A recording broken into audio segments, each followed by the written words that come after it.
किसी भी बिजनेस को सबसे ज्यादा नुकसान किससे होता है? अक्षमता से। मतलब जहां समय और पैसा दोनों बेकार चले जाते हैं। लेकिन क्या हो अगर इसका हल हमारी नजरों के ठीक सामने हो? एक बहुत ही सीधा साधा लेकिन जबरदस्त तरीका। चलिए आज इसी को समझते हैं। तो यहीं से एक सवाल खड़ा होता है, क्या सारी इन्वेंट्री एक जैसी होती है? क्या एक छोटे से स्क्रू की कीमत और एक बहुत महंगी मशीन के पुर्जे की कीमत बराबर है? शायद नहीं, है ना? जरा सोच कर देखिए, एक बहुत बड़े वेयरहाउस में हजारों स्क्रू के ढेर में कोई बहुत जरूरी इंजन का पार्ट कहीं खो गया है। उसे ढूंढने में कितना वक्त और कितनी मेहनत लगेगी? कीमती और सस्ती चीजों को एक तराजू में तौलना, ये सिर्फ केओस ही नहीं पैदा करता बल्कि बिजनेस को सीधा सीधा नुकसान पहुंचाता है। तो आइए देखते हैं कि इस पूरी उलझन को सुलझाया कैसे जा सकता है। हम सबसे पहले इस समस्या को समझेंगे, फिर 80 बाय 20 के उस जादुई नियम के बारे में जानेंगे और आखिर में देखेंगे कि ये सब चीजें मिलकर एक स्मार्ट वेयरहाउस और बड़ी बचत कैसे करती हैं। चलिए तो पहले सेक्शन से शुरू करते हैं, इन्वेंट्री की उलझन।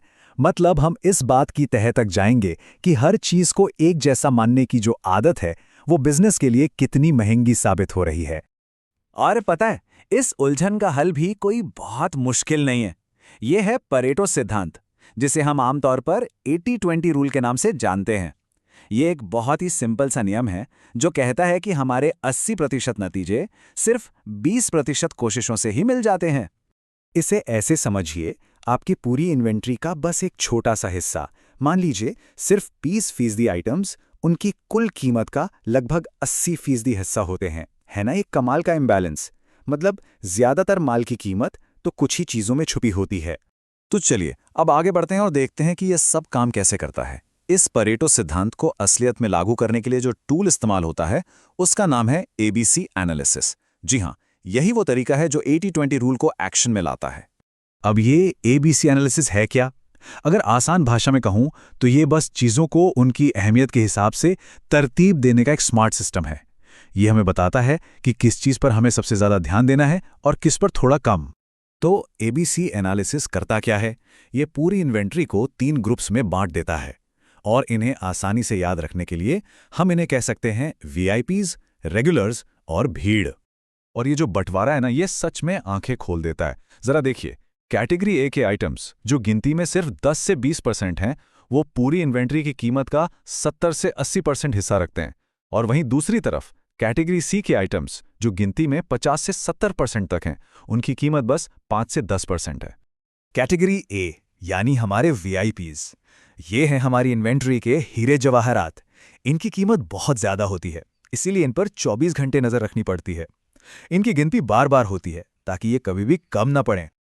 अब आते हैं रेगुलर्स पर, यानी कैटेगरी बी के आइटम्स। ये भी जरूरी हैं, पर इनके मैनेजमेंट में उतनी सख्ती की जरूरत नहीं होती। एक बैलेंस बनाकर चलना यहां सबसे अच्छा काम करता है। और आखिर में है ये भीड़, यानी कैटेगरी सी के आइटम्स। ये वो नट बोल्ट जैसी छोटी छोटी चीजें हैं जो गिनती में बहुत सारी होती हैं, पर इनकी कीमत बहुत कम होती है। इसीलिए इन्हें मैनेज करने का तरीका भी बहुत सिंपल होता है।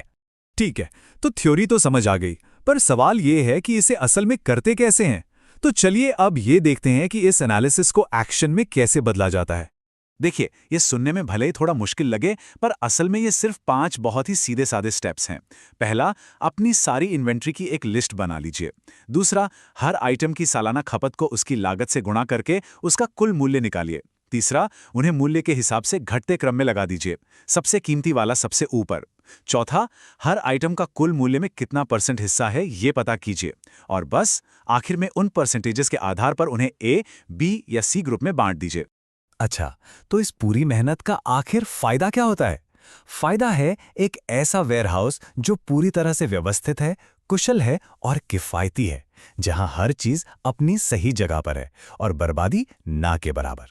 इस चार्ट को देखिए, ये एक ही नजर में सबसे बड़ा फायदा दिखा देता है। मैनेजमेंट अपना कीमती समय और एनर्जी ठीक वहीं लगा पाता है जहां इसकी सबसे ज्यादा जरूरत है, यानी सबसे कीमती ए आइटम्स पर, और कम जरूरी सी आइटम्स पर कम समय बर्बाद होता है। इससे होता क्या है? एक तो इन्वेंट्री पर कंट्रोल बेहतर होता है, लागत कम होती है, रिसोर्सेज का सही इस्तेमाल होता है, और सबसे बड़ी बात, फैसले लेना बहुत आसान हो जाता है। ये सब मिलकर वेयरहाउस की उस शुरुआती उलझन को पूरी तरह से सुलझा देते हैं। असलियत में इसका मतलब यह है कि सबसे ज़रूरी यानी ए आइटम्स उन्हें निकलने के दरवाजे के पास रखा जाता है ताकि उन तक पहुंचना आसान हो और उनकी गिनती भी रोज़ होती है। वहीं सी आइटम्स की गिनती महीने में एक बार भी हो जाए तो काफ़ी है। हाँ, एक और बात, ये समझना भी ज़रूरी है कि ये कोई जादू की छड़ी नहीं है। इस एनालिसिस की भी अपनी कुछ सीमाएं हैं। जैसे हो सकता है कि कोई बहुत सस्ता सी आइटम प्रोडक्शन लाइन के लिए बहुत ही ज़्यादा ज़रूरी हो, इसीलिए ये सिस्टम है तो बहुत पावरफुल, पर इसे असरदार बनाए रखने के लिए इंसानी सूझबूझ और रेगुलर अपडेट्स की ज़रूरत पड़ती है। तो कुल मिलाकर सबसे ज़रूरी बात यह है कि स्मार्ट तरीके से प्राथमिकता तय की जाए। एबीसी एनालिसिस हमें यही सिखाता है कि अपनी एनर्जी उन 20% कोशिशों पर लगाओ जो 80% नतीजे देती हैं। और अब जाते जाते एक सवाल, अगर ये 80-20 का नियम वेयरहाउस की इतनी बड़ी उलझन को सुलझा सकता है, तो क्या ये हमारे काम या हमारी जिंदगी के किसी और हिस्से में भी केओस को कम कर सकता है? इस पर सोचिएगा जरूर।